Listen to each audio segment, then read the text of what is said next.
বিশ্ব শরণার্থী দিবস উপলক্ষে কক্সবাজার সাংস্কৃতিক কেন্দ্রে শুরু হয়েছে রেজিলিয়েন্স সক্ষমতা শিরোনামে আলোকচিত্র প্রদর্শনী। কক্সবাজারে বিশ্বের সবচেয়ে বড় শরণার্থী শিবিরে নানান প্রতিকূলতার মধ্যেও রোহিঙ্গা শরণার্থীদের সক্ষমতার বিষয়বস্তু তুলে ধরা হয়েছে প্রদর্শনীতে।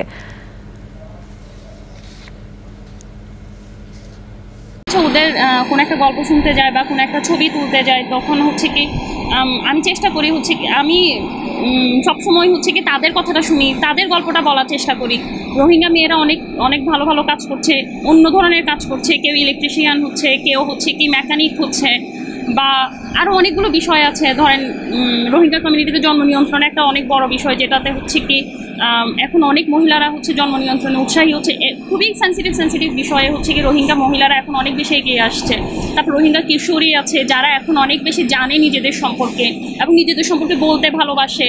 তাদের যে একটা পরিবর্তন, ওই পরিবর্তন নিয়ে তারা সচেতন এখন অনেক। এই বছর 2024 সালের ওয়ার্ল্ড রেফিউজি ডে এটা পালন করছে বিভিন্ন অর্গানাইজেশন, যে ইন্টারন্যাশনাল ন্যাশনাল অর্গানাইজেশন যারা রোহিঙ্গা ইস্যুতে আমাদের কক্সবাজারে অবস্থান করছে, কাজ করছে। তাদের সবার পৃষ্ঠপোষকতায় এবং কক্সবাজার আর্ট ক্লাবের আয়োজনে আজকের যেই ফটো এক্সিবিশন হতে যাচ্ছে রেজিলিয়েন্স নাম দিয়ে, এটা মূলত রোহিঙ্গা ইস্যুতে যে সমস্ত ছবিগুলো এই কর্মীগুলা, মানবাধিকার কর্মীরা তারা তুলেছে তাদের কর্মজীবনের ফাঁকে ফাঁকে, তারই কিছু ছবি এখানে উপস্থাপিত হয়েছে। আমরা জানি 7 বছর ধরে রোহিঙ্গারা বাংলাদেশে এসছে এবং মাননীয় প্রধানমন্ত্রীর ঐকান্তিক প্রচেষ্টায় সারা বিশ্ববাসী এই রোহিঙ্গা ইস্যুকে সমাধানের জন্য প্রচেষ্টা চালিয়ে যাচ্ছে। এরই ধারাবাহিকতায় কক্সবাজার আর্ট ক্লাবও রোহিঙ্গা ইস্যুতে 17 সাল থেকে কাজ করে যাচ্ছে। সরকার কক্সবাজার আর্ট ক্লাবকে সহযোগিতা করে কক্সবাজার সাংস্কৃতিক কেন্দ্রে একটা রুমের ব্যবস্থা করে দিয়েছে। সকল পক্ষকে, আপনাদেরকে সবাইকে ধন্যবাদ জানাই এই ওয়ার্ল্ড রেফিউজি ডেতে এই অনুষ্ঠানে আসার জন্য। বিশেষ করে যারা কক্সবাজারের নন, কক্সবাজারে এসে এই ওয়ার্ল্ড রেফিউজি ক্রাইসিসটাকে হ্যান্ডেল করছেন, আপনারা যদি না আসতেন, আপনারা যদি কক্সবাজারবাসীকে সহযোগিতা না করতেন, আমরা কিন্তু কক্সবাজারবাসীরা একার পক্ষে এত বড় ডিজাস্টার এটা মোকাবেলা করা সম্ভব ছিল না। এই জন্য বিশ্ববাসীকে ধন্যবাদ, এই জন্য সারা বাংলাদেশের বাঙালিকে ধন্যবাদ, এবং এই রোহিঙ্গা সমস্যার একটা স্থায়ী সমাধান হোক, সেটাই কক্সবাজার আর্ট ক্লাবের প্রত্যাশা এবং আমাদের যত অর্গানাইজেশন এখানে জড়িত আছে সবার প্রচেষ্টা এবং প্রত্যাশা। আপনারা জানেন যে আমরা যখনই রোহিঙ্গা শাহজাহানের বিষয় নিয়ে কথা বলি, তখনই তাদের সংকট এবং দুঃসহ যে স্মৃতি, সেই বিষয়গুলোই আসে। কিন্তু এইবারের ফটো এক্সিবিশনে এবং ওই বিষয়গুলো সম্পর্কে আমরা কম বেশি অবগত, কিন্তু এইবারের ফটো এক্সিবিশনে আমরা চেষ্টা করেছি তুলে আনার যে এই যে ক্যাম্পের যে জীবন, যেটা আসলে কারোরই কাম্য নয়, যে এই জীবনটা আসলে আমরা কেউই প্রত্যাশা করি না, তারপরেও তাদেরকে এই জীবনের মধ্য দিয়ে যেতে হচ্ছে। তো এই সময়টাতে তারা যে এই যে টিকে থাকার তাদের যে সংগ্রামগুলো, যে বিষয়গুলোকে তারা ওভারকাম করছেন, যে প্রক্রিয়ার মধ্য দিয়ে, আমরা জানি যে ক্যাম্প কিন্তু বিভিন্ন পার্সপেক্টিভ থেকে ভালনারেবল, সাইক্লোন এবং মনসুন, এই বিভিন্ন বিষয়গুলো, এছাড়া তো অন্যান্য বিষয় আছেই। তো এইসব জায়গা থেকে কিন্তু তারা প্রতিনিয়ত তাদের এই বিষয়গুলো উত্তরণের চেষ্টা করছেন, এবং এই বিষয়গুলোকে আমরা আমাদের গল্পে, আমাদের ছবির মাধ্যমে তুলে আনার চেষ্টা করেছি এই photo এক্সিবিশনে।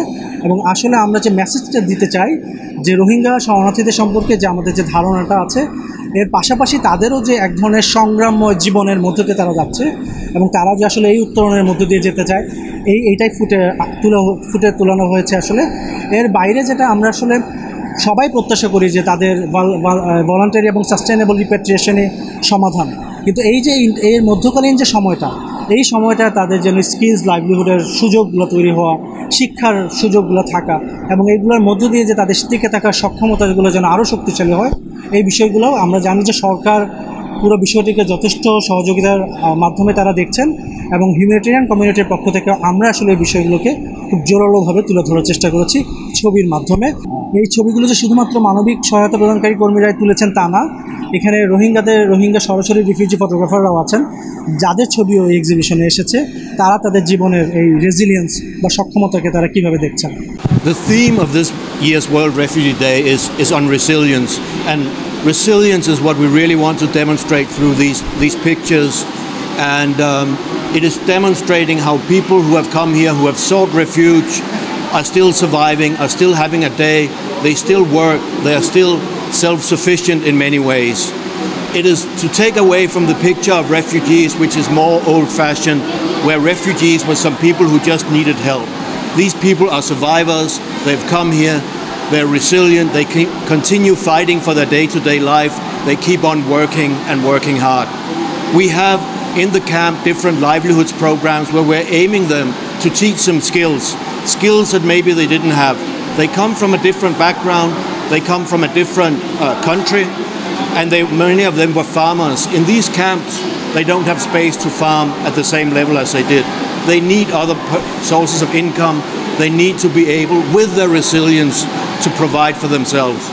With the skills training, skills development, as with education, we're trying to focus also on skills that they can use when they return. One day they'll have to return. They'll come back to a country that some of them may not recognize anymore. They've been here for 7 years. Some will have been very young when they left. We have the youth who have been in Bangladesh, maybe learned new ideas, learned new things. How do we prepare them best for when they go back? Some of them take up the farming, the fishing that they were doing before, but also using, and particularly for the youth, the ideas that they get here.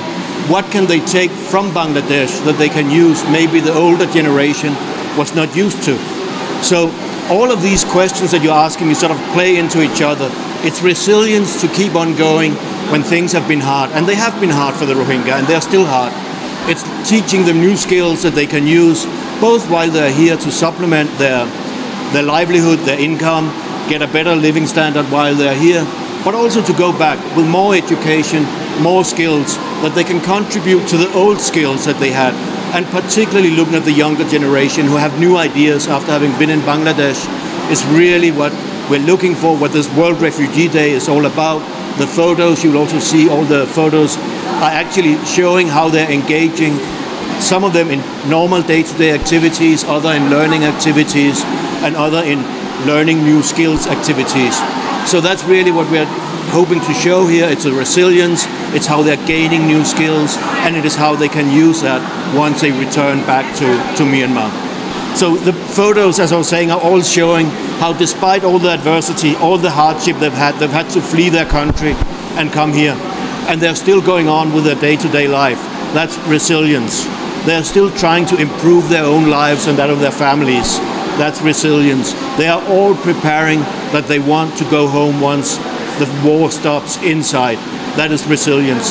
So that is both the theme of the photo exhibition of this year's